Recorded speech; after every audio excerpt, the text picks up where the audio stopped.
Hi, it's Chelsea Nixon. Hey, Chelsea. Good morning. How are you? Good, how are you? I'm fine, thank you. I would like to ask you a few questions about you and your career. Okay. Okay, what's your profession? My profession. I am a developmental English instructor. Okay. When you graduated high school, did you want to be a professor? Oh, no. When I graduated high school, I thought that I would be a lawyer. Oh, that's crazy. Yes, very different. What made you change your mind? So I changed my mind after I graduated college and was planning on looking at law schools and applying to law schools. And then I realized that I also wanted to be a mother eventually. Mm-hmm. And I thought that the hours for an attorney would be too much to be a good mother, personally. So I decided that my second favorite thing would be teaching, and I always had some teachers in high school and college that were very encouraging and inspiring, so I thought that I would try to do that. So then I went to graduate school for English. Oh, that's nice. Well, what does your workday consist of? My work day is very busy. I work from 8:15 to 2:15, usually 5 days a week. I teach 2 classes per day, so I teach 3 hours a day. And the other 3 hours are spent either advising students or I am also the Faculty Senate President. So what that means is that I represent all of the part-time and full-time faculty here to the administration. So I have to hold meetings with the faculty, and I have to have meetings with the president and vice presidents and deans, and just make sure that the faculty and the administration have a good relationship with each other. Okay. Well, do you find your job fun? Oh, I love my job. Yes, it's very fun. It's very active.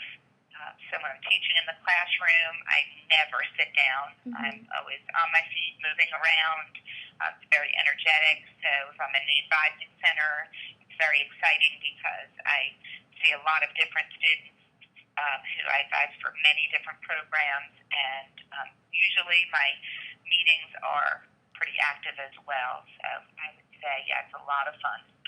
Okay. If you had the choice to change something and redo it, what would it be? Ooh, in my whole life or in this career? In this career. Okay. In this career, if I had the choice to change something, wow. Now the easy answer is probably to say that I wouldn't change anything. But I'm trying to really think about.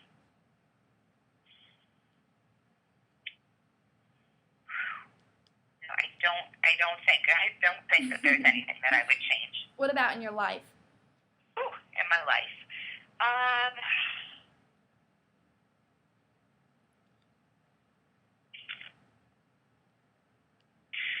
I don't think I would change anything in my own life. What I think that I would say to other young people is that they don't have to be tied down to one plan for their future. That, if they wanted to teach for 5 years and then go back to school and get a nursing degree and become a nurse and, something totally different, that I think it's okay. I think in past generations you had to just pick one career and stick with that, but I don't think that that's the case anymore. So I think that my life has turned out well, and I wouldn't change anything, but I think that for my own children, and I have 3, and for the students that I advise, I would say that they have to be flexible and know that it's okay to do more than one thing in their future. Okay, and as a student considering to attend Pitt, what advice do you have for me? Oh, I have a lot of advice for you, Chelsea Nixon. Number 1, come see me first, because proper advising is super important to having a good experience at Pitt. So you always want to have a person that you could go to ask questions. You need to make sure that you read emails that you get from the college. I know that people of your generation like shorter things like text messages and Snapchats, but that there's a lot of important information about when you need to take tests and when you need to go to orientations and submit paperwork, and so you really have to be on top of reading your emails and letters from them, and definitely getting a good person that you can talk to when you come in will be important. So now you have my number. Okay. All right. Well, that's all the questions I have for you today. Okay. Well, that was good. That was short. Well, definitely come see me. You're planning on coming next August? Yes. Okay, great. Well, I look forward to hearing from you. Okay. Thank you. All right. Thanks, Chelsea. All right. Bye. Bye.